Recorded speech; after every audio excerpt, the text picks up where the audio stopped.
Things like, my child is my friend. It's not good. When I'm bothered, I talk to my child. There are things for children, there are things for adults.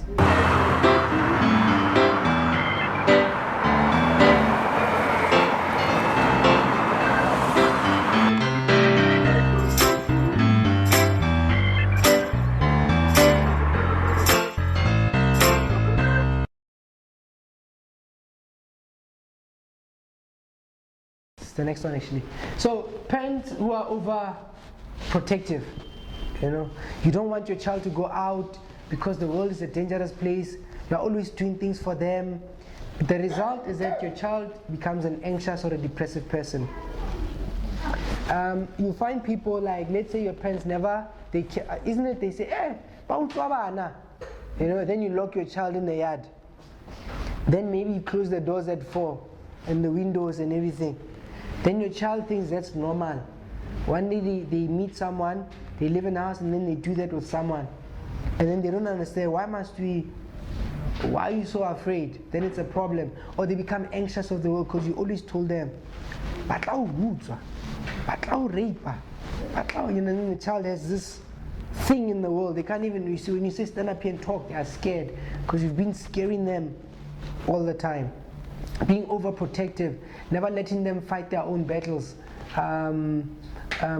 because they must learn.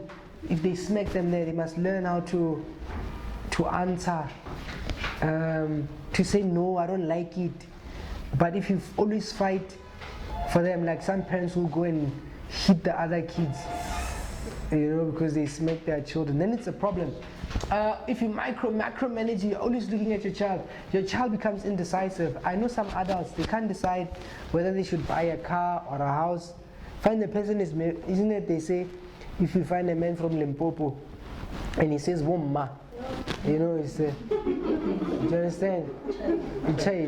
I don't know if that's true, but because you watch the child so some of it is because, the father left me, I love him with everything I have.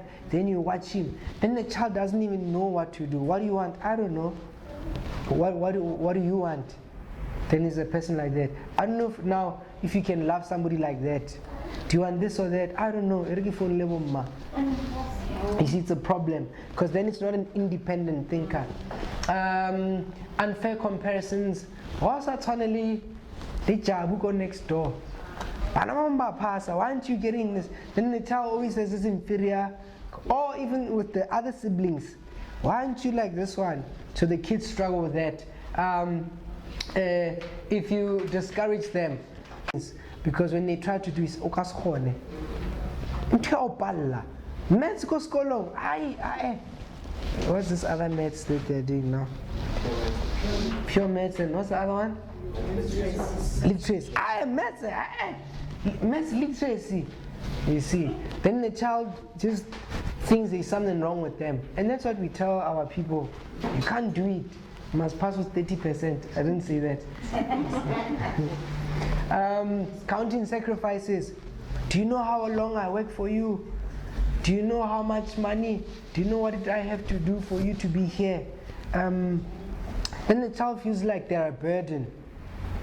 They feel like they mustn't ask anything, they mustn't try anything because, it's going to kill my parent. So now they want to protect you, but they start suffering. So they become numb and they have inappropriate guilt. And I mentioned some kids start cutting because they want to feel something. Disallowing emotions. So if you do that, then your child will suppress the emotion and then it will come up in other ways. I know of a young men who beat their wives or girlfriends, but because they grew up in a house where the father was beating, and then you say, you saw your father hitting this person, you didn't like it. Yeah. I hate men who beat women. So why are you beating the girlfriend? Because he had held it inside. Never learned how to process. And then so when he's upset, he goes to the model that he's always had. So kids need to be allowed to feel. The other one is this: when a child is say 2 or 3, and you want to have the child's ice cream, and the child says no, then you say, you don't love me. then the child has learned, when I say no, I'm being unloving. You see. So they grow up, they become an adult where the boss says, stay this extra hour. They want to say no, but I'm being unloving. You know. Or they meet a girl or a boy who wants to take advantage of them. If they say no, I'm being unloving. You see, so then they start having problems. Triangulation, parents who have different parenting styles. The one is too soft, the one is too hard. The parents fight, and then the child must resolve the situation, so they feel trapped. So they struggle. The other one is splitting, where you are moody.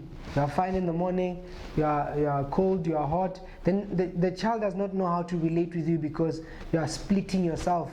So children have a problem with that. It's better to be a consistent parent. And also making your child your friend. We call them parenticizing.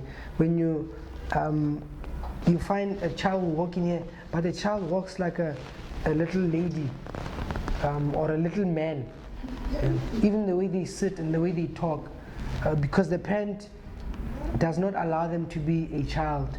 So then they start having issues. One of the issues they might have is what we call encopresis. So it's when the children do a number two on themselves, because then they do a number two or a number one. They struggle with that because they have to be this person that they are not. Things like, my child is my friend. It's not good.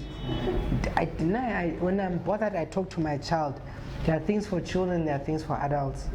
So even though some kids as teenagers they look like adults, one should be very careful what you tell your children, because then they take on the parenting role. They start parenting you, and then that means they are not balanced. It messes them up. They struggle to be children. Okay.